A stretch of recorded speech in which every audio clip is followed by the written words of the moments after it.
All right, so 4.6 examples. One that I picked out is probably a little hard for you to read on there.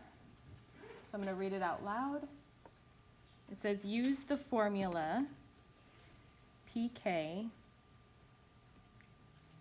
p equals IE to the kt. And it says a bacterial culture has an initial population of 10,000. So the initial population is right there. And in the problem, it says it was 10,000. If its population declines to 6,000, so that would be the future, right? Future population. So it's saying it's going to decline from 10,000 initial to 6,000 in the future in 6 hours. So the time t will be 6. T equals hours. And in this case, it's 6, as it's given in the problem. Right? So it says that, I'll read the whole thing. To use this formula, a bacterial culture has an initial population of 10,000. If its population declines to 6,000 in 6 hours, what will it be? What will be the population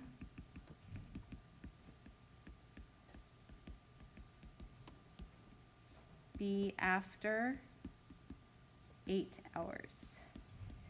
Okay, so this is a two-part question, because in order to know how quickly this population is decaying or declining, we have to know the decay constant, which is k, right? And then we have every bit of information except for k here with the first beginning of the problem.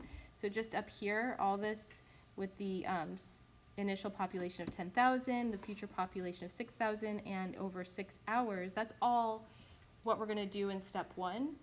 We'll find out what k is, and then we'll use it for step 2. Step 1, we're going to solve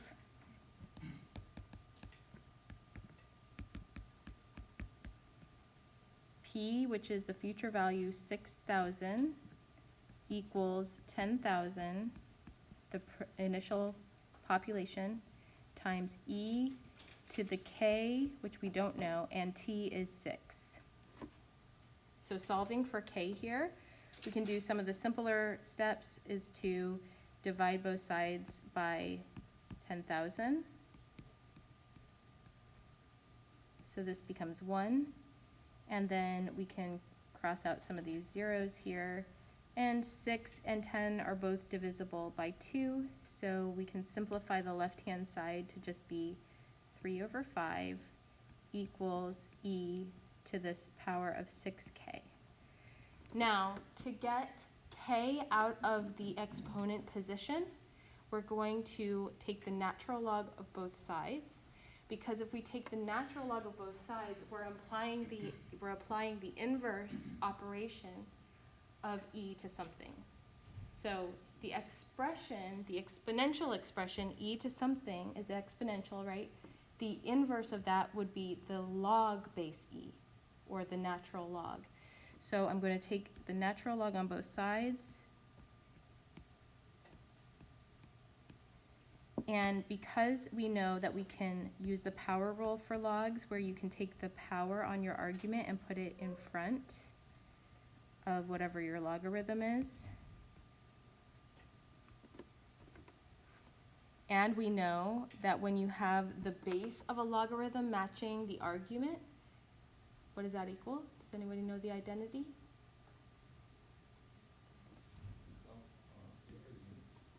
So, for instance, if I had log base 2 of 2, what would that equal? 1. Yes. Right? Or log base 10 of 10. Right? Log base e of e, or in other words, natural log, is 1. Right? And if you didn't know that identity, even if you use the change of base formula, remember the change of base formula says that you can do log base b of something can be found using either log base 10 or natural log right? So if you were to do log base 2 of 2, for instance, can you guys even see that green? No? I can see the green, but not the very bottom. Not the very bottom, okay. So, let me erase this and.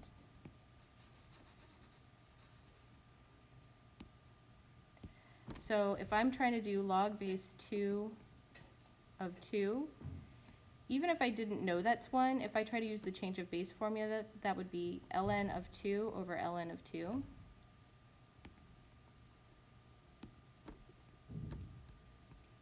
Which anything over itself is 1, right? So the reason I went through all that is because we want to be able to cancel out the natural log with e, and it makes everything a lot simpler.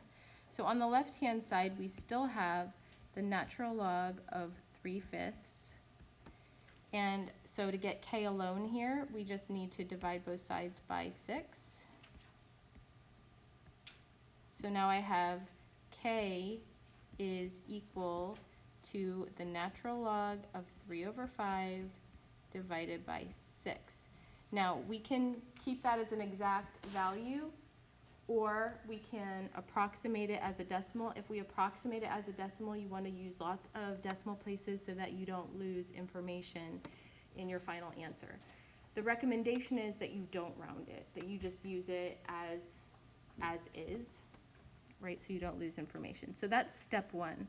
Step 2 would be to now use that k and start with the second part where we use 8 hours instead of 6. So we still have the initial population to use.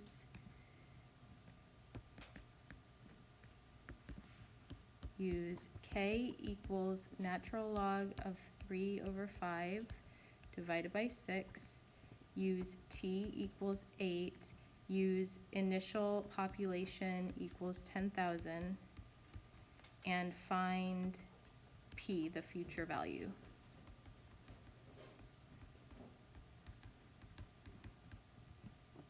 Okay, so we take our p equals I e to the kt.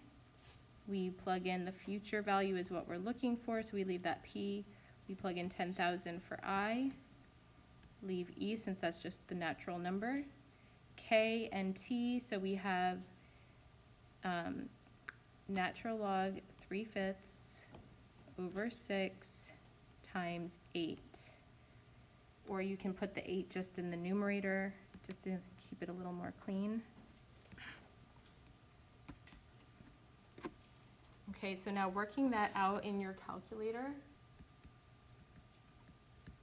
you're going to type in 10,000, then e, and then parentheses are going to come up. Then you're going to type in the natural log, and parentheses are going to come up again. So what goes in those parentheses is 3 divided by 5, then close the parentheses. Then you can multiply that by 8 and divide by 6, and then close that second set of parentheses. So when you have that typed in, you will be able to get the correct answer.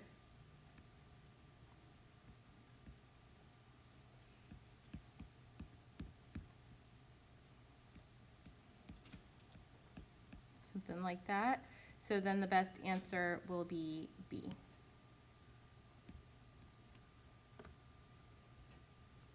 Okay, so when you have a problem like this, they will give you the formula, and then you plug in everything that you know, you solve for what's left that you don't know, and then you work that back into the second half of the problem.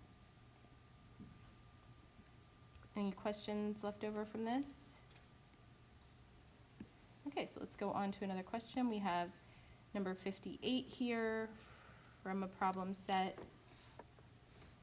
Find the doubling time for an amount invested at a growth rate 6% per year compounded continuously. Okay, so this kind of problem is one that's actually nice. It's a lot of fun. I think it's a really good question. Doubling time. Okay, so find the doubling time.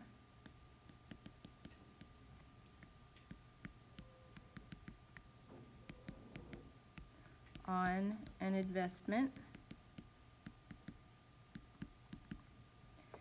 at R equals 6% per year, compounded continuously.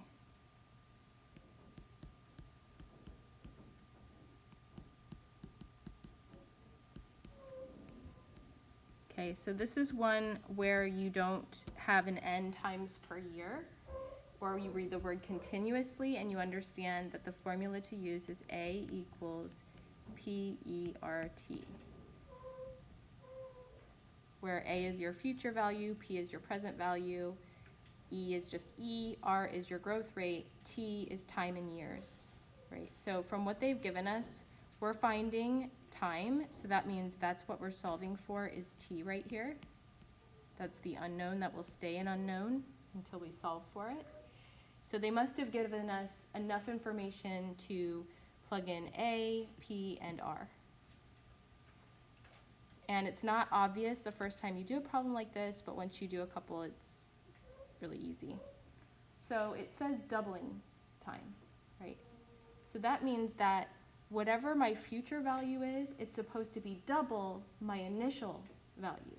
So instead of writing in actual numbers, I'm just going to leave it as P, and then instead of writing A, I'm going to write 2 times P, which would be double. And then E to the RT, now they did give us R, so I can go ahead and plug that in. And now I want to solve for T.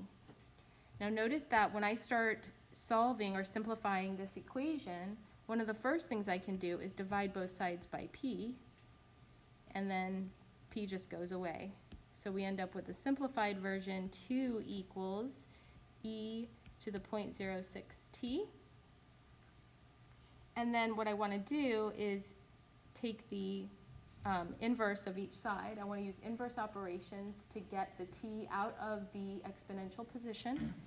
So I'm going to invert, I'm going to take the natural log of both sides, since I have a base E expression on the right. So I'm going to go natural log over here, and natural log here, so that everything stays equivalent.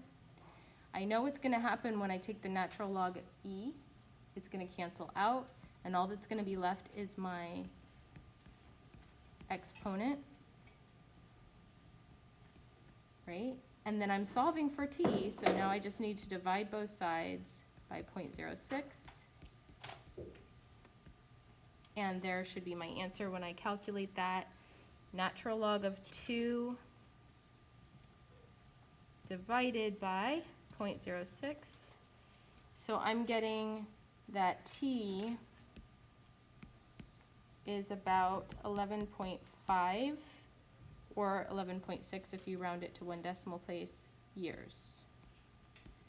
So what we're saying is on this type of account that compounds continuously at 6%, it would take 11.6 years for whatever you put into that account to double.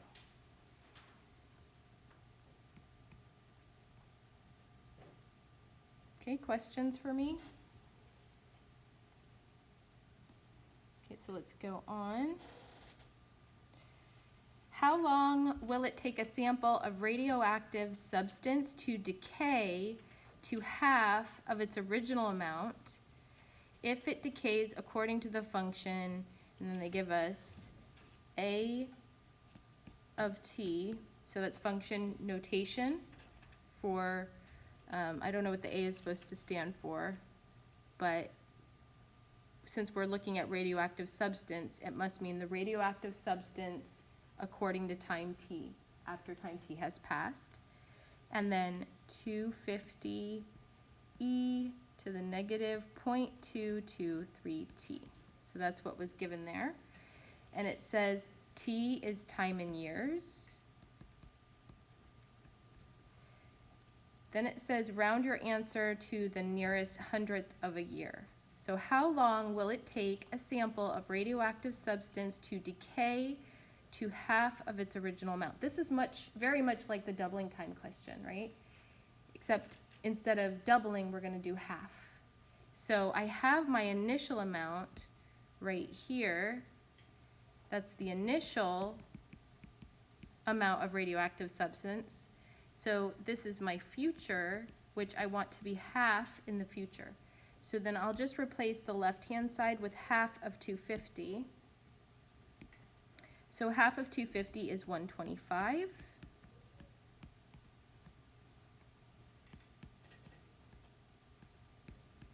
And then if you start simplifying this, you can divide everything by 250. So questions like these simplify to 1/2 equals e to the negative 0.223t. So again, I'm going to take the natural log of both sides to break the t out of the exponent position. And then on the left-hand side, or actually the right-hand side, I'll have just the exponent part left. On this side, I can simplify that as ln 0.5. And then divide both sides by the growth constant, or the decay constant in this case, since it's negative.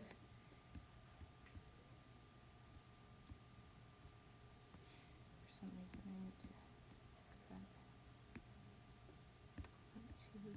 0.223. Negative 0.223. So that cancels out. So now t has been solved for, so I need to just calculate the natural log of 0.5, then divide that by negative 0.223, and I get t is about 3.1 years. Or 3.11 if I'm rounding to 2 decimal places to get answer D. All right, so we have another one here. A certain radioactive isotope has a half-life of approximately 15 years. And how many years to the nearest year would be required for a given amount of this isotope to decay to 70% of that amount? Okay, so again, we're using, they didn't give us the formula on this one, but it's not hard because you guys are learning the continuous compounding formula by heart, right? So what's the continuous compounding formula?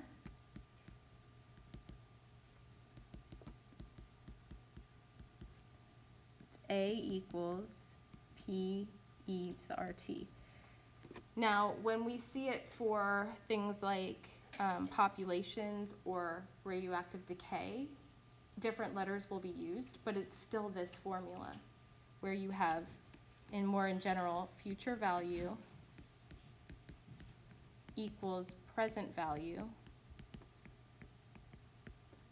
times the natural number e to the power of either some kind of rate, either it's a decay rate or a growth rate, then times some kind of time units. Right, so they've said a certain radioactive isotope has a half-life of approximately 1,500 years. A half-life of 1,500 years. So what that means is that whatever my present value is, then my future will be half of P in a certain number of years times R, right? And they've given us that certain number of years. So we don't know what the growth rate is or the decay rate. I can use K or T here. I'll just use R since that's what I've started kind of doing. So I'll put just for simplicity, I'll put the 1,500 as the time first, and then the R as my rate that I'm looking for. So once again, when I start simplifying this, if I divide both sides by P, the P's cancel out on both sides. So I'm left with 1/2 equals e to the 1,500 times R.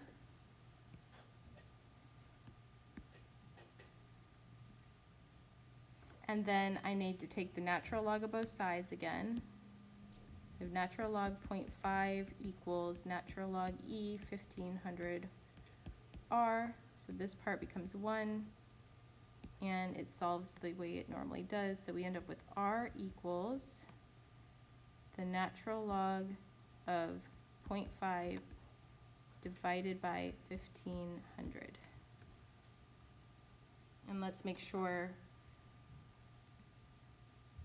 that we're answering the question. What was the question? The question said, how many years to the nearest year would be required for a given amount of this isotope to decay to 70% of that amount? So have we answered the question once we found R? No, because we're looking for T years, right? So far what we have is the decay constant that we can then use in a second step. So we go back using that R in the second step. So step 2, we want the isotope to decay to 70% in the future. So that means that on the left-hand side as my future value, I'm going to put 0.7 times P equals P, whatever the present value is. In the future, it's going to be 0.7 times that. Then E to the constant, which was natural log 0.5 over 1500. And then times T years, which is actually what we're solving for. So the P's cancel out again. So we have a simplified version of 0.7 equals E to all that.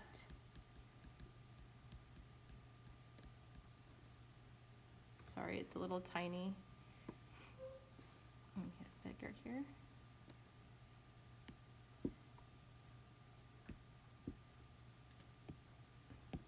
And then we want to take the natural log of both sides.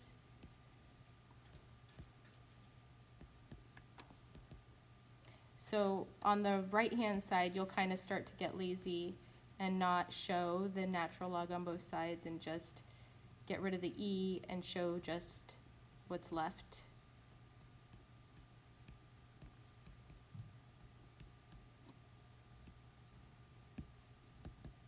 Oops, that's 0.7.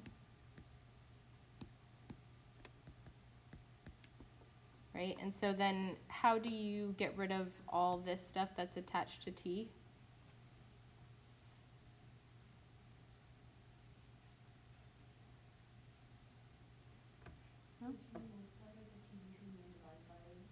Yes, you could multiply by 1500 and then divide by the natural log of 0.5, or you could do both in one step and multiply by the reciprocal, right? So to get T alone, I'm going to multiply by the reciprocal on both sides so that over here I have the natural log of 0.5 in the bottom and 1500 on the top part there.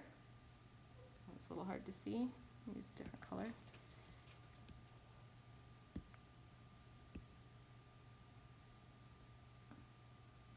Can you see it better if I do that?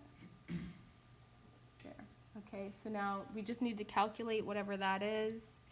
So 1500 times the natural log 0.7, and then divide that by the natural log of 0.5. So I'm getting T equals, or is about, really it's approximate, 771.86, and I think it said to round to the nearest year, so we'll go with T equals 772 years. In about 772 years, then our isotope will have decayed to 70%. All right, so we have solved the equation, round to the nearest thousandth. Now this is a really simple one, and just so that we are clear on what we're doing here, we want to break x out of the exponent, and since that's an exponential expression, the best thing I can do is invert. I can do inverse operations to get rid of that base of 2. And so that would be taking the log base 2 of both sides. and then it won't be natural log because natural log is only base e. So it would be log base 2 of the left side equals log base 2 of the right side. So I'm using 2 to the x here and 23 there. Then because the base is the same as the base of the exponential, on the left-hand side, we just end up with x. And then you can use the change of base formula to figure this out in your calculator. Or you can use the log base 10 key like that, or you can use the natural log key like this. So either one.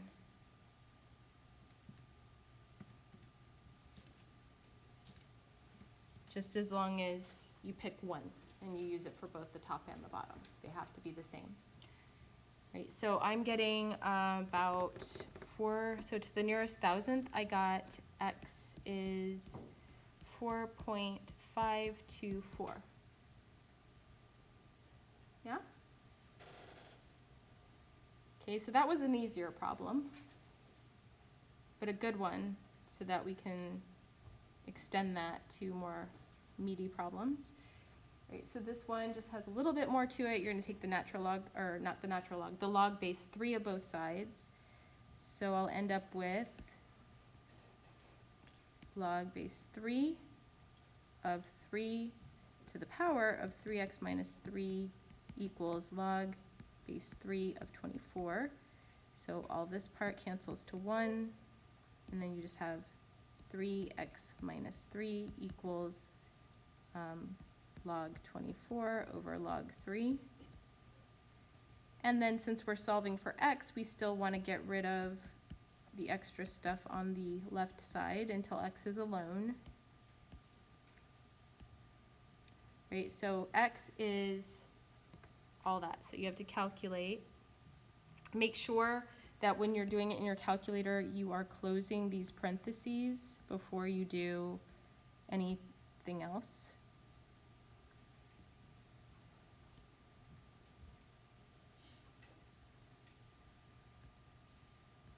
Right here and here. And also you'll need a set of parentheses on the outside of your numerator if you're going to do it all in one shot.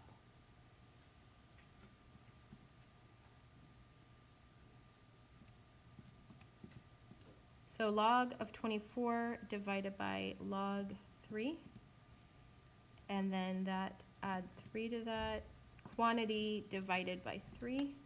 So I'm getting x is approximately 1.964.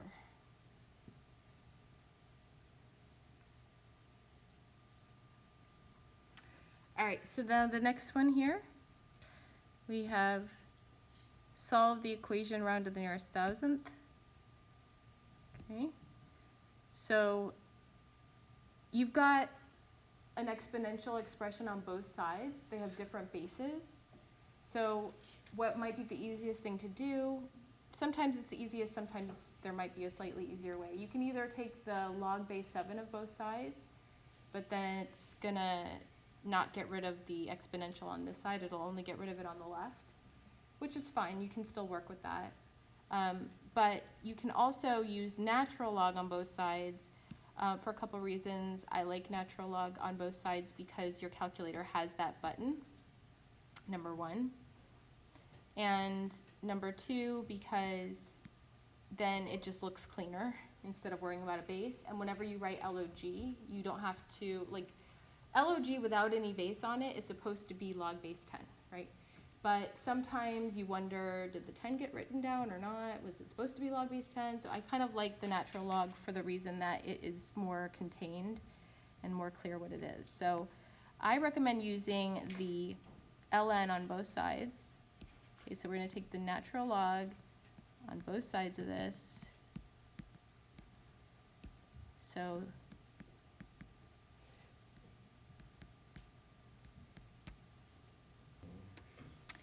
all right, so we have taken the natural log of both sides. Now we can pull the exponent equals, then we have x plus 1 in front of natural log 8. I guess that'll be all right. Okay, now what we're trying to do is solve for x, so we still have some work to do before we can get x alone. What you're going to have to do is distribute the natural log of 8 on the right-hand side. You're going to have to distribute that to both the x and the 1 inside the parentheses there. So then you'll have x natural log of 8 plus 1 natural log of 8 on the right-hand side. On the left, you don't have to do anything yet with that side. Okay. Next, I want to start pulling together any terms. I want any terms that have an x in it together on one side, and any terms that don't have an x on the other side. So I'm going to go ahead and subtract x natural log of 8 from both sides. And then we're going to pull out the x from the left-hand side, so we're factoring out the x part. On the right side, all we have is natural log of 8. When we pull out the x from the two terms on the left here, we'll have one term that is just 3 natural log 7, and then negative natural log 8. So now that x has been factored out, I can divide by that whole quantity on both sides, and x will be by itself. Since it's x times all of that, I just want to go ahead and divide everything by, or divide x by all this stuff on both sides. So it's nasty looking, but then you'll just plug it into your calculator and get your decimal approximation answer. So in your calculator, the natural log of 8, make sure to close your parentheses on the natural log, then divide by 3 times the natural log of 7, close parentheses, minus the natural log of 8, close parentheses. And then you're also going to need, in addition to closing parentheses around your 7 and your 8, you're also going to need parentheses around that whole bottom part like I've written here. So don't forget to close that down. So I get 0.553. And it said, I think, to round to the nearest thousandth, right? Yeah, so I get x is about 0.553. Now you can check these. You can use the decimal approximations to check and just make sure that the left-hand side of your original equation, when you plug in the x, is roughly or very closely equal to the right-hand side. It probably won't be exact because you're rounding your final answer. You can also use the store function in your calculator, which if you're interested in learning that, I wouldn't mind staying behind with some people and working through that.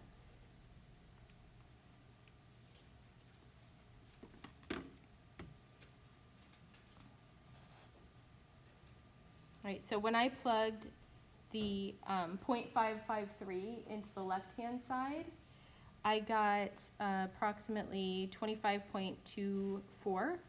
And when I plugged the x 0.553 into the right-hand side, I got 25.26. So it was just a little bit different, but close enough using the decimal approximation that I feel sure that the answer is right. Right, now this one's nice because it is a special, there's a special pattern in there, if you can recognize it. You might notice that we have 2 on this, in the power of this term, and just a regular, so 2x here, and then regular x in the power here, and then no x in the power on the last part. So you might think, I wonder if this is quadratic, and you would be right, yes. If you let u, we're going to do something called u substitution. Have you guys ever done u substitution before? So you use u as a placeholder to make everything look more simple for a little while. And then you treat u like you would any other x.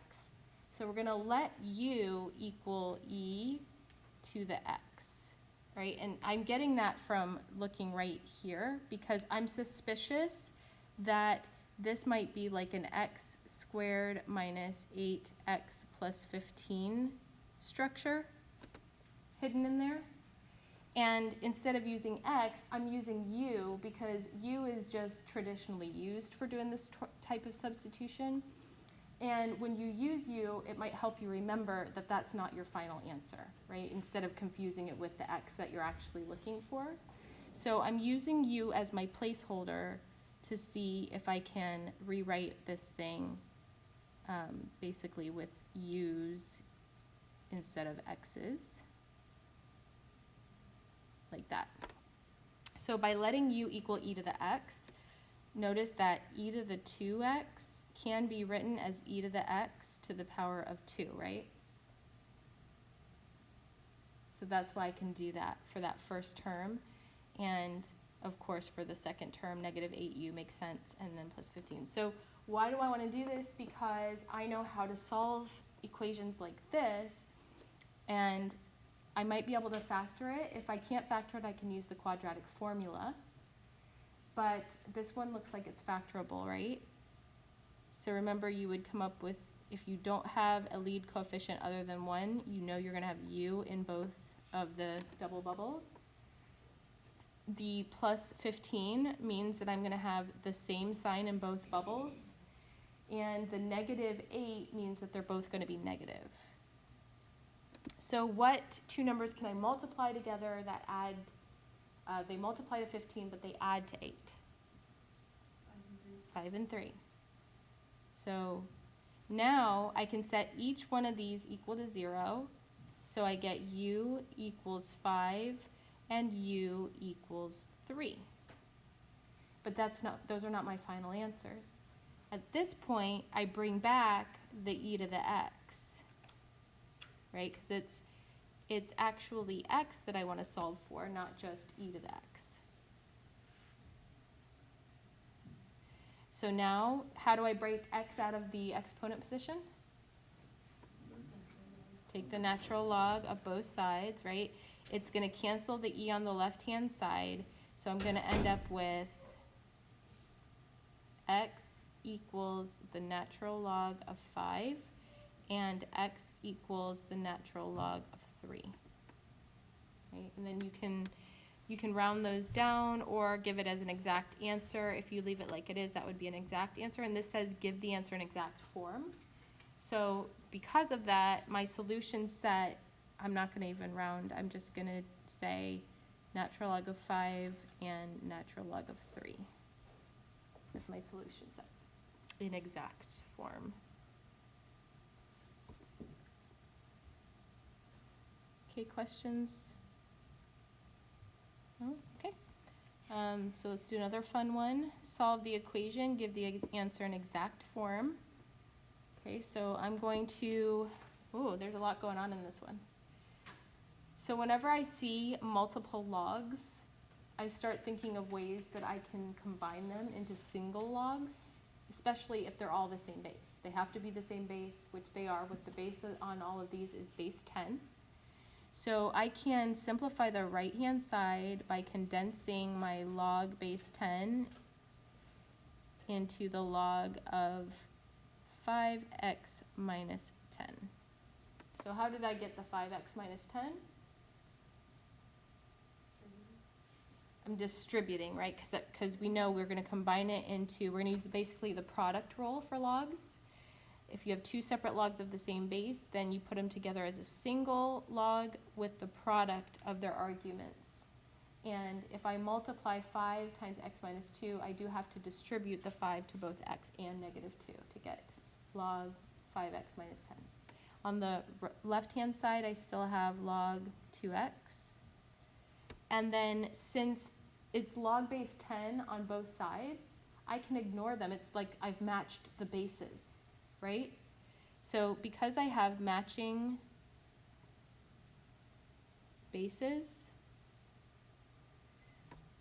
that means my arguments have to be the same. And now it's really easy to solve for x. Just like I would normally do from this point, subtract 2x on, or actually I'll subtract 5x from both sides. Get all the x's together.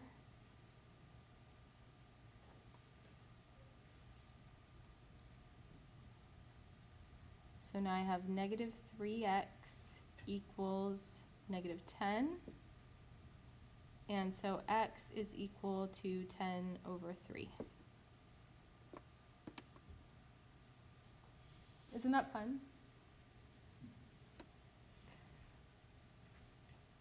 All right, so let's do another one. Notice that the logs are the same bases. So I'm going to go ahead and condense this into a single logarithm. Since I'm adding, I am going to use the product rule where I multiply the two arguments. So I'm going to have 1 logarithm log base 9, and then inside there I'm doing x minus 5 times x minus 5. Or another way of seeing this is log base 9 of x minus 5 quantity squared. And why would I want to do that? And actually when I write it that way, I don't need the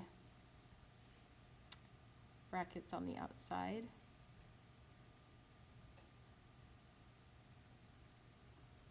Okay, I can just write it like that. And so what other log property will be useful here? It's the power rule again, right? You can take that power of 2 there and put it on the front of the logarithm.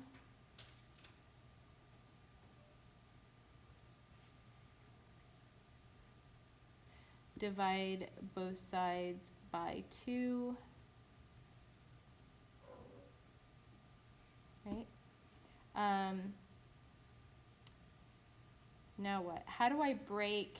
I want to break the x out of that argument. It's trapped inside the log. So I need a way to get it out of there. I can convert this to exponential form, right? So if I convert to exponential form, then I'll have a base of what? 9, same base as the logarithm, right? Then the argument that's with the logarithm is going to be on the opposite side of the base 9. And the power is going to be the 1/2. So what's another way of writing 9 to the power of 1/2? Square root 9, right? Yep. Yes, thank you. So I have to, might be a little harder to fix than it should be. And I have to fix it here too. Yeah, so x minus 5 and x minus 5. Very nice. Okay, so then the square root of 9 is just 3. And then when you add 5 to both sides to get x alone, you get x equals 8.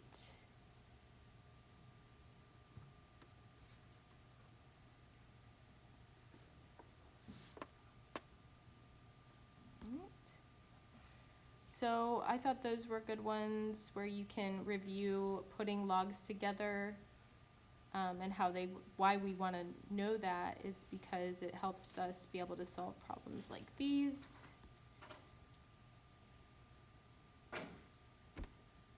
Okay, are we good?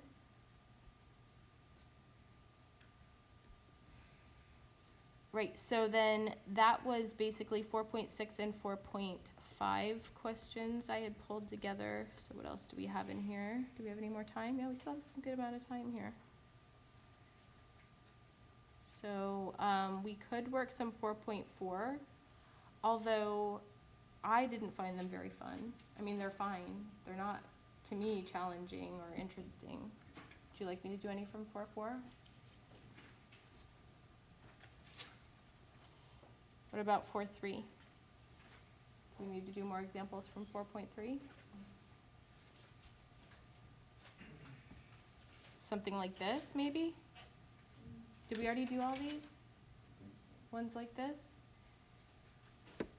So the directions say write the expression as a single logarithm. So when we have the same base, basically what we're just doing, we can combine them, but we do have a 3 in front of the log base a, the first term, and a 9 in front of the, or a negative 9 in front of the second term. So I would first rewrite these using the power rule and just put log base a of x to the 3 minus log base a of z squared to the power of 9. You could also take that negative from in front right there and put it on the 9 like this. Either way, it's going to work out. And then I can simplify the z to the power of 2 raised to the power of negative 9. That'll be log a x to the 3 plus log a z to the negative 18. And then when I multiply these together into a single log, I'll have x cubed z to the negative 18.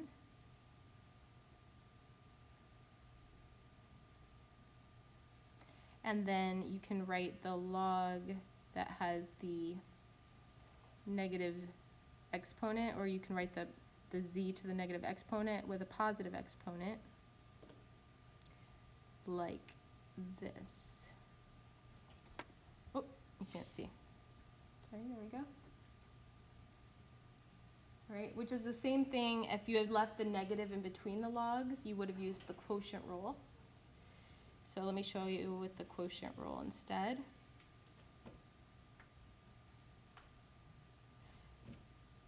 So I'm going to use log base a of x to the 3 minus log base a of z to the positive 18. That means I'm using the quotient rule. So I'll have a single logarithm,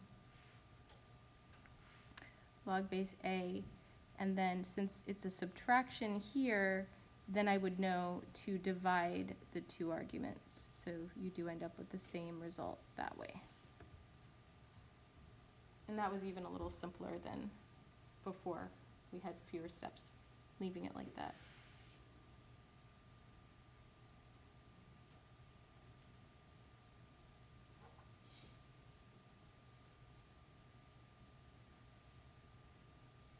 Okay, what about this one?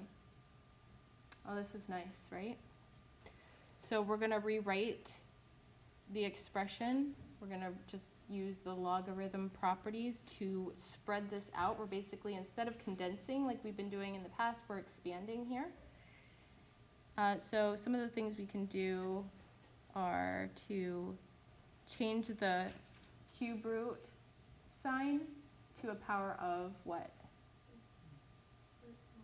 1/3, right? So I would have log base b of, oops,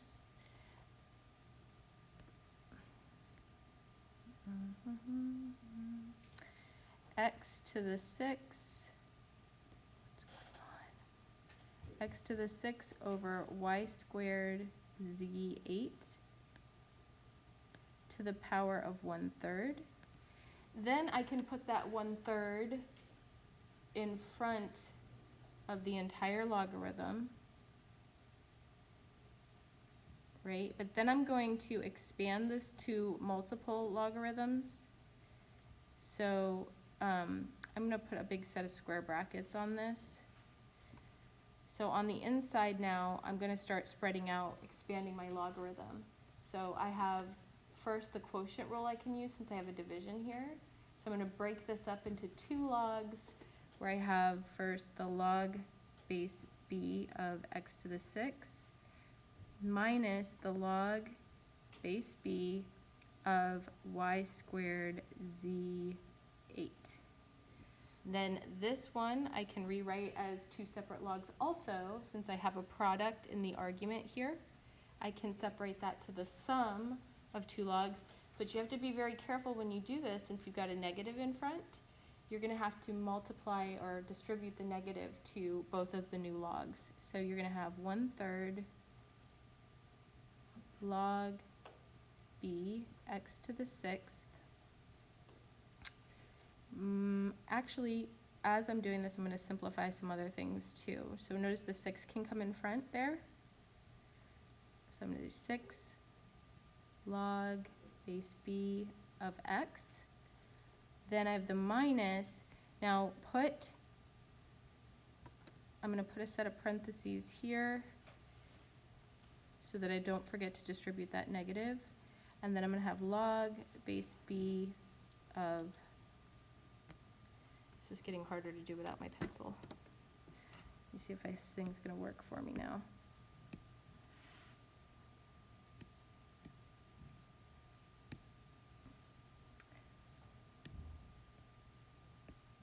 Okay, so log base b of y squared.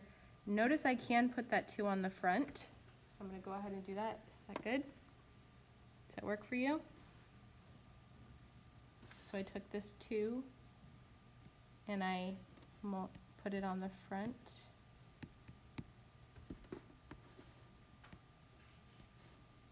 No, it's not going to give me enough juice.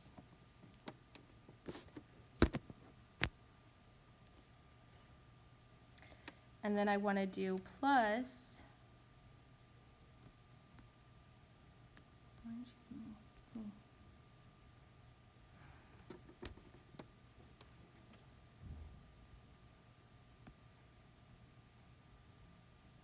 Now nothing's working.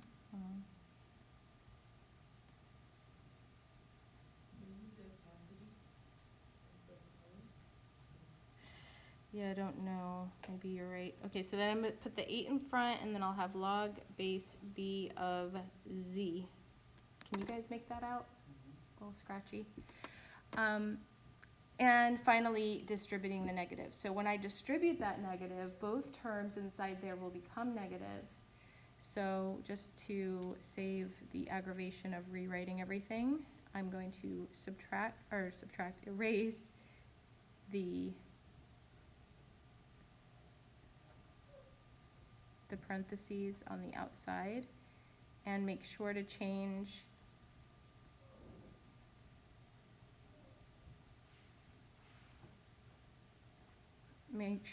this to a negative in the center there. Okay, so are we really done yet? No, you still have the 1/3 on the outside, so you would multiply each of the terms inside by 1/3. So you're distributing the 1/3 to here, and to here, and to here. So your final result is 6 divided by 3, or 6 times 1/3 is 2. Then 2 divided by 3, or 2 times 1/3, is negative 2/3 log base b of y. And then 1/3 times negative 8, or 8 divided by 3, so that'll be negative 8/3 times log base b of z. And that's it. So that one was good. We really had a chance to use pretty much, not all, but a lot of the logarithm properties. I mean, if you can do one like this, you can probably do any of them.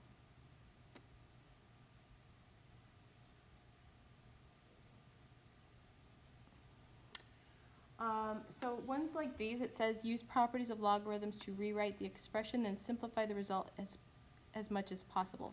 Natural log to do that. So that's change of base formula. That'll give you the decimal approximation. But to follow the directions here, you would actually spread this out to log base 8 of 4 plus log base 8 of 7 to the power of 1/2, and then minus log base 8 of 8.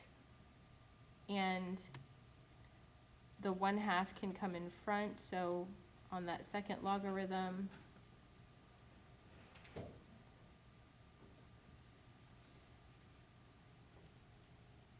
we'll have that. The log 8 actually simplifies to 1, but for some reason the multiple choice answers still had it log 8, but just, you know, be able to recognize either one, I guess.